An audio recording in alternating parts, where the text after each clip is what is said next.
Hi and welcome back. This is the third video in the series covering the Qigong 18 or Shibashi Qigong. It's a series of 18 movements which are designed to promote health and well-being in the body with low impact and can be practiced with no special equipment and can be done in confined spaces. So just to recap on the last movements we looked at. So there was the raising of the arms, which was a simple move. Again, just raising the arms and down. Okay, so we were just breathing in on the way up, exhaling on the way down. Moving into the second move, which is expanding the chest or opening the chest. So we're breathing in, opening the chest, bringing the hands together and sinking down as we exhale. Okay, so the breathing pattern for that one was lifting, so raising the body, inhaling, opening the chest, exhaling and sinking down. It's also important with this one that you don't open your arms too wide so the shoulder blades are squeezing together. Okay, so just nice and relaxed and sinking down. Trying to keep the spine as straight as possible. Okay, so they were the first two movements, raising the chi or raising the arms, followed by opening the chest or expanding the chest. Now we're going to move on to painting the rainbow or moving the rainbow. Okay, so this will come from the normal position. So we've got the feet facing forward, they're slightly bent, and we will have just finished, if you're practicing the whole form that is, you'll have just completed the expanding the chest. Okay, and then we're going to breathe in, raising the hands, and then we're going to go with the arms over to the left, inhale, and then moving the arms over to the right. So as we breathe in,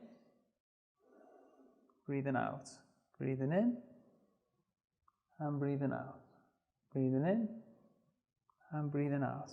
Okay, so there's a couple of things that you'll notice. For the first time, we're starting to feel the weight shifting between the feet. So there we're starting to get the Tai Chi principles of substantial and insubstantial. So we're bringing the weight from one to the other. This is a concept that will come up again and again, particularly when we start to look at the Tai Chi forms, in which substantial is where we've got the weight and it's rooted, insubstantial being empty and having less weight. One way of thinking about this shift in weight could be, imagine that your legs are filled with water, and as one fills up, the other one empties, and vice versa. And this constant shifting of weight can be linked to the theory of yin-yang. So always changing, substantial, insubstantial, darkness, light, yin-yang, etc. And that'll come into play, as I say, as we start to progress and look at the Tai Chi forms, but also some of the Qigong forms. This will also take place in. So it's this idea of shifting. It's not a quick shift, just nice and relaxed, that will also flow in with the breathing. So although the movement as we begin is moving to the left this way, notice that we're shifting the weight gently to the right, breathing in, and we exhale. So we're just bending the right leg, keeping the left leg straight, but we're shifting the hips around. Come up, inhale, and then exhale.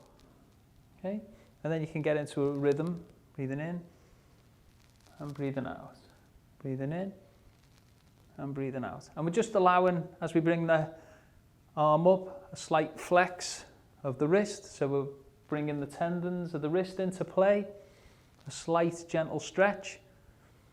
You'll also notice that even though the arm's coming down at shoulder height, we still want to leave a little bit of bend in the joint and also in the fingers. So we're not coming round and straightening the elbow. You can pinch nerves and all kinds by straightening from that and trying to stretch the arm out too straight. We want it nice and relaxed, the idea that we're keeping curves in the palms, keeping the fingers separate. So coming up, so just about 80% of the flex, the movement, and over again. Now, in terms of the meridian theory for this one, we spoke about the meridian point in the Lao Gong point in the center of the palms. So we want that as we come over to line up with the hui at the top, the crown point. Don't know if that pronunciation's correct, but I'll put the spelling on top. But the idea is that that will connect, so feel like you're pouring energy from your palms into the crown, and then coming up again, and then the opposite side. Okay? So, from the last position, so now we're coming in, opening the chest, exhaling and breathing out. Okay, so we're going to inhale and exhale. Inhale, exhale. But we want it to just flow, so there's not a deliberate stop between the movements. Over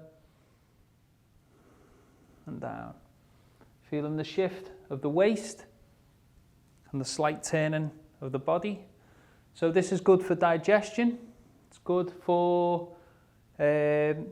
relieving tension, arthritis from the shoulders as we keep this movement going. The tension of the stomach muscles as we rotate from side to side. These aids digestion as we move this way. And again, we just want a feeling of joy and peace, mentally, happiness, because it's, you know, it's a bit flighty, sort of dancey move. And we want to try and raise that in the feeling as well. It's very light-humoured. Especially if you're doing this in the park or something, you can't help but feel a little bit silly and that. But I don't mean that in a bad way. It's good that we feel light-hearted about these things. Don't take yourself too seriously. It doesn't matter, because this is internal work that we're working on. So again, to raise the health of the entire body, and again, which I've said before, with the traditional Chinese medicine, we're dealing with problems and issues on an energetic level, where it's believed that a lot of illnesses begin firstly on an energetic and emotional level. So by treating the sources of these, by practicing our Tai Chi and Qigong, we can often tackle things before they even become a problem, keeping ourselves buoyant emotionally and keeping the joints nourished with the movements and also the internal organs. Again, I explained in one of the early videos this method of breathing, where we're diaphragmatic breathing. We're breathing from the belly and then exhaling.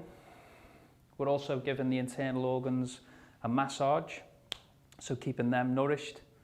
The method of breathing through the nose, if possible, so that the amount of air that we're inhaling is going to be equal to the amount of gas that we exhale through the nose. So again, allows things to become more balanced. And I've explained before, again, the filter system that's in the nose that isn't in the throat. So if you're mouth breathing, which is difficult to achieve when you're talking, obviously you're going to breathe through your mouth when you're talking, but as much as possible, you can try and breathe through your nose, because you've got that ability to filter the air, warm the air, and also take moisture from the air. But if we breathe directly into the throat, then we're not getting any of that. We'll end up with a dry throat, and any sort of bacteria is going straight into the lungs straight away. So it's particularly important at times like this when we've got airborne viruses, deadly airborne viruses, for example. So this just might provide you with an extra layer of protection at this time. So yeah, with those things all tied together, you can now tie the three movements of the Shibashi form. So I'll just take you through that one very briefly. Again, we want to, when we're starting our preparation position, we're just standing straight, the feet together, okay? The knees are slightly bent, the hips are rolled forward slightly to keep the spine straight. Coming up to the chest, I want to keep the chest in a concave sort of feeling to relax the heart and lungs. Tucking the chin in so we can keep the spine straight again. And an upward feeling, a lifting feeling in the crown, and we want to imagine that the rest of our body is just suspended from the crown, and the tongue gently touching the upper palate. Okay, so we're just breathing in. Then we breathe out, we can sink down, lifting the left heel, step out to the side, bring the inhale as you come across, and exhale down. Okay, so we can start the first movement, breathing in. and we're breathing out. Breathing in, and we're breathing out. Okay, breathing in and out. Next we'll move to opening the chest. So smoothly bringing the chest open as we inhale and exhale down. Keeping the back straight. Breathing in and breathing out. One more, we'll just do sets of 3. So breathing in and breathing out. Then we can move to today's move, which is painting the rainbow. So breathing in, exhale. Breathing in, breathing out. Breathing in, breathing out. Keep it one smooth movement, up and down, up and down.